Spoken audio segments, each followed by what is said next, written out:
12.1.1, eu gosto muito desse item. É a NR12 se apresentando, e esse item é muito rico em informações. A NR12 apresentou os requisitos mínimos e ela não deixou de lado as normas técnicas nacionais e internacionais, e na omissão dessas, opcionalmente, aos europeias tipo C harmonizadas. E aí é importante a gente entender o que é uma norma europeia harmonizada. Isso é uma dúvida que muitas pessoas me perguntam nas empresas e nas consultorias que a gente dá, e colegas, eles perguntam muito, tá, mas o que é uma norma harmonizada? O que isso significa? Então, uma norma europeia harmonizada são as normas europeias elaboradas tendo como base técnica preliminar a Diretiva Europeia de Segurança de Máquinas. Então, para a norma europeia ela ser considerada harmonizada, ela deve respeitar aqueles requisitos básicos da Diretiva Europeia de Segurança de Máquinas.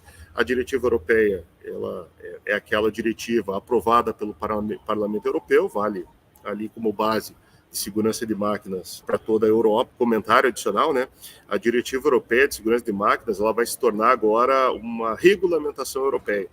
Em termos práticos não muda muita coisa, mas a hierarquia, numa hierarquia de normas, ela vai ser posicionada um pouco acima agora. Mas, Guilherme, eu leio uma norma técnica e leio norma europeia harmonizada, e eu vejo que algumas coisas ela diverge do corpo da NR12. Como que eu devo proceder? O que eu devo colocar em primeiro lugar? Eu escrevi um pouquinho sobre isso no meu segundo livro, terminei de escrever ele em 2021, ele foi lançado ali em 2022. Em 2022 mesmo, a Inspeção do Trabalho, ela publicou uma orientação técnica que veio bem de acordo com aquilo que a gente trabalha e que tecnicamente é o que é coerente tecnicamente. Então, né, eu pensei ali algumas coisas dessa orientação técnica número 2 de 2022 que eu vou comentar aqui com vocês. Então, primeiro, que os requisitos da NR12 foram concebidos para serem aplicados em consonância com as normas técnicas oficiais. Não existe óbice ou empecilho à aplicação plena das normas técnicas oficiais internacionais dos tipos A e B de segurança de máquinas. E agora que vem as partes importantes. Ó. Quanto às máquinas, quer dizer, tudo é importante, mas agora que vem o ponto que eu queria chegar. Quanto às máquinas abrangidas pelos anexos 5 a 12 da NR12, os requisitos dos anexos têm caráter prioritário aos demais requisitos da norma e também da norma técnica tipo C.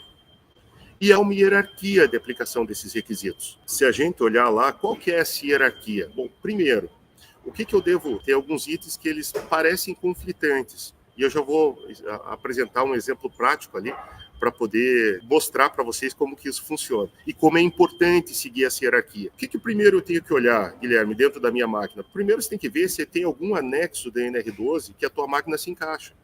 Então, o anexo 5, 6, o anexo 9 de injetoras de plástico, existe. Então, são aqueles requisitos que eles são soberanos sobre os outros, inclusive das normas técnicas tipo C, que são o segundo passo ali na hierarquia, são a segunda etapa da hierarquia. Não, Guilherme, a minha máquina não tem anexo na NR12. Então, ela tem uma norma técnica tipo C? Tenho. Então, use os requisitos dessa norma técnica tipo C. Nacional ou internacional, e na ausência ou omissão dessas, numa tipo C europeia harmonizada. Se eu tenho lá os requisitos da norma tipo C, eu uso aqueles como os requisitos antes mesmo do corpo da NR12. Depois, não tenho norma tipo C e não tenho anexo, então daí eu uso o corpo da NR12 e seus anexos e, por fim, as normas técnicas do tipo A e B. Como exemplo, eu vou trazer aí 2 exemplos e um exemplo de atenção para mostrar para vocês. Então, um exemplo aí que a norma técnica tipo C, ela traz um requisito menos restritivo com relação à proteção, se comparado com o corpo da NR12. Então, o que o corpo da NR12 diz? Eu tenho um risco, eu tenho um perigo, eu tenho que proteger ou com proteção fixa, ou com proteção móvel, ou com um dispositivo optoeletrônico. Em resumo, né? Ok, mas uma serra-fita, por exemplo, que vocês estão vendo aí do lado esquerdo, a serra-fita é uma máquina muito versátil. E se eu proteger ela completamente de todos os lados, é o primeiro passo para a burla. Eu não posso tirar a versatilidade dessa máquina e eu tenho que controlar o risco. Como que eu faço? Aplico a norma técnica tipo C. O que a norma técnica tipo C diz para uma serra-fita? Diz o seguinte: toda a região da serra, com exceção da área de trabalho, deve ser protegida. Então, ali embaixo, ali em destaque, eu puxei ali aquela seta, está ali, ó.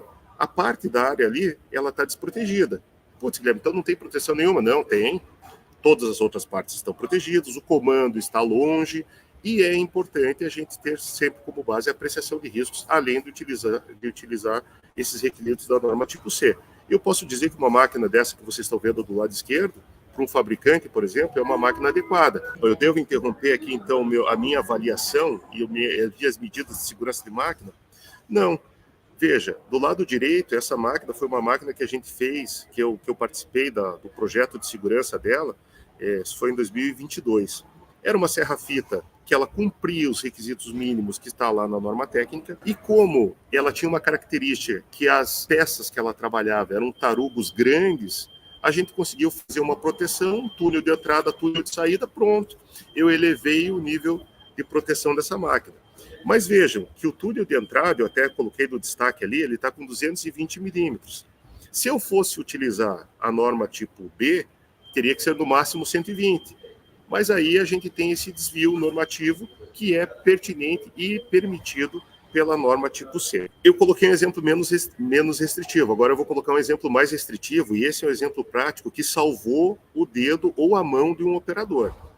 Veja, essa é uma máquina de conversão de papel, e eu fiz aquela hierarquia. Pô, tem o anexo da NR12? Não, não tem. Tem uma norma tipo C?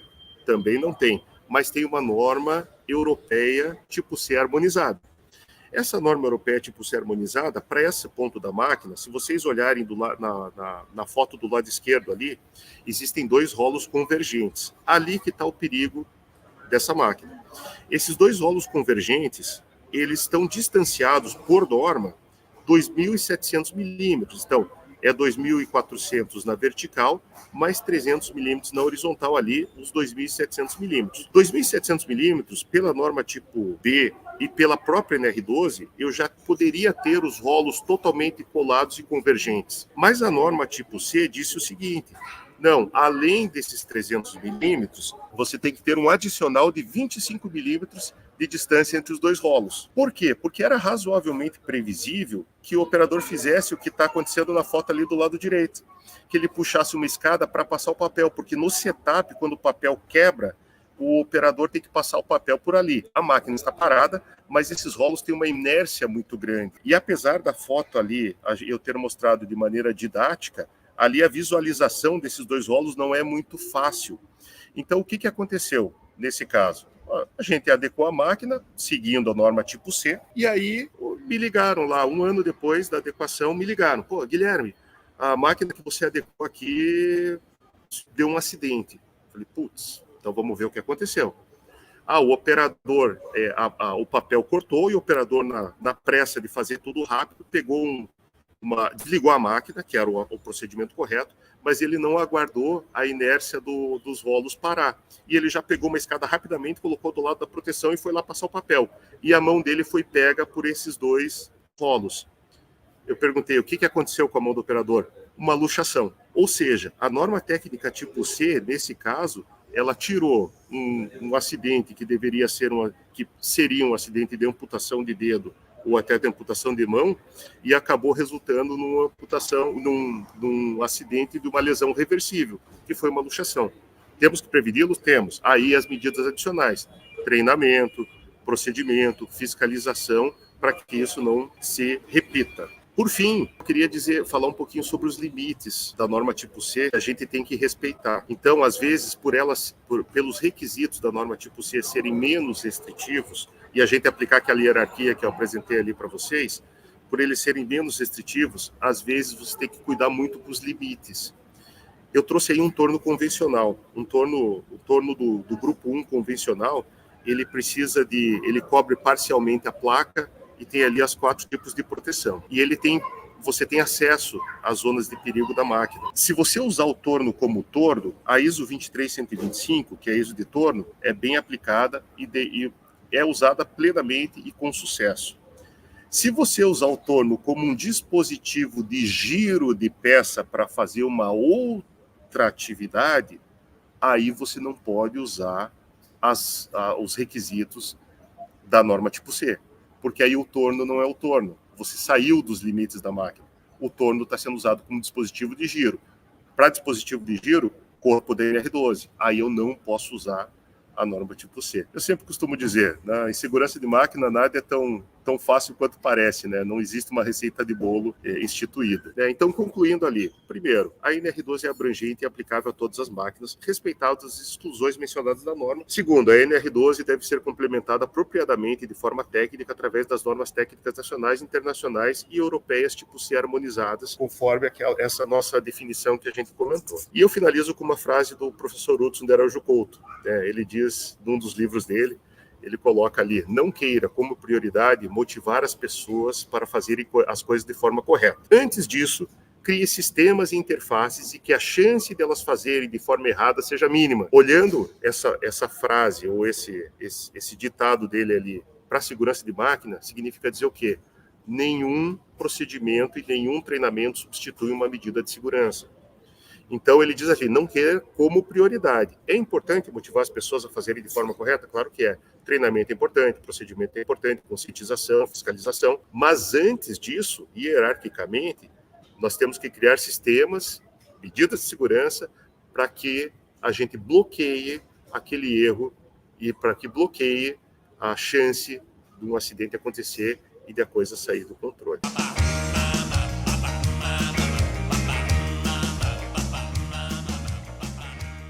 Espero que tenha gostado. Se gostou, se inscreve no canal, ativa as notificações lá.